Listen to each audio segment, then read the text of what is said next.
Kumusta po kayo? Bago po ang lahat, first things first.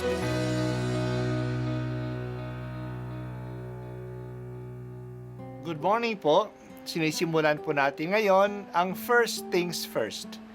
At dito po, tinatalakay natin sa unang bahagi ng umaga natin ay ang first readings na binabasa po sa banal na misa. Ito pong tinatalakay natin kasi madalas po kasi marami na tayong alam tungkol sa gospel readings. Pero konti po ang nagsasalita sa first readings. Pero ang first readings, bahagi din po yan ng Biblia, ng banal na kasulatan. Kaya susubaybayan po natin ang mga first readings, basahin po natin at kuminsan kailangan ng basahin ng 2 o 3 beses bago maintindihan kasi hindi po tayo familiar sa mga istorya at sa mga kaisipan na tinatalakay dito. Ang simula ng sulat ni Apostol San Pablo sa mga taga-Roma. Mula kay Pablo na alipin ni Kristo Jesus, tinawag upang maging apostol at hinirang upang mangaral ng mabuting balita ng Diyos. Sa inyong lahat na minamahal ng Diyos na nangarian sa Roma, na tinawag upang maging mga banal, sumainyo nawa ang pagpapala at kapayapaan mula sa Diyos na ating Ama at sa Panginoong Hesukristo. Ang mabuting balitang ito na ipinangako niya noon panguna sa pamamagitan ng mga propeta at nasasaad sa mga banal na kasulatan ay tungkol sa kanyang anak, ang ating Panginoong Hesukristo. Sa kanyang pagiging tao, siya'y ipinanganak mula sa lipi ni David at sa likas na kabanalan ng kanyang espiritu, ipinahayag siyang anak ng Diyos sa pamamagitan ng makapangyarihang gawa. Ang kanyang muling pagkabuhay sa pamamagitan niya, tinanggap namin sa Diyos ang kaloob na maging apostol upang ang lahat ng bansa ay akayin sa pananampalataya at pagsunod sa Kanya. Kabilang din kayo sa mga tinawag na maging tagasunod ni Hesukristo. Ang salita ng Diyos. Salamat sa Diyos. Ang sulat ni San Pablo sa taga-Roma ay ang pinakamahabang sulat sa New Testament at ang pinakamahalagang sulat ni Pablo. Dito, maliwanag na inilahad niya ang kanyang aral tungkol sa kaligtasan na binigay ni Jesus sa mga tao, lalo na sa mga hintil. Pinakita rin niya ang kaugnayan ng mga hintil at ng mga Hudyo. Ang pinakabase ng kanyang kaugnayan ay ang binyag. Dahil dito, naging isa silang lahat. Ang sinulatan ni Pablo ay ang mga Kristiyano sa Roma, na karamihan ay mga hintil. Sinasabi niya na sila ay kasama na sa kaligtasan at hindi na kailangan maging Hudyo o magpatuli at sundin ang mga batas ng mga Hudyo.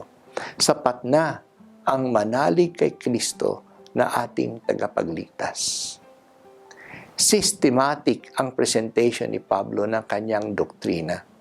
Pero medyo mahirap din sa atin na maintindihan dahil gumagamit siya ng paraan ng arguments ng mga Hudyo. Ang mga sinusulatan pala ni Pablo ay hindi pa niya kilala. Hindi pa siya nakapunta sa Roma. Sumulat siya kasi may balak siyang pumunta doon. At inilahad niya ang kanyang katuruan upang makilala siya at tanggapin ng mga taga-Roma. Ito ay ang pambungad ng kanyang liham. Maliwanag ang kanyang pagpapakilala. Siya ay isang apostol at hinirang na mangangaral ng magandang balita. Ang magandang balita ito ay pinangako na sa mga propeta noon pa man at nasasaad sa banal na kasulatan.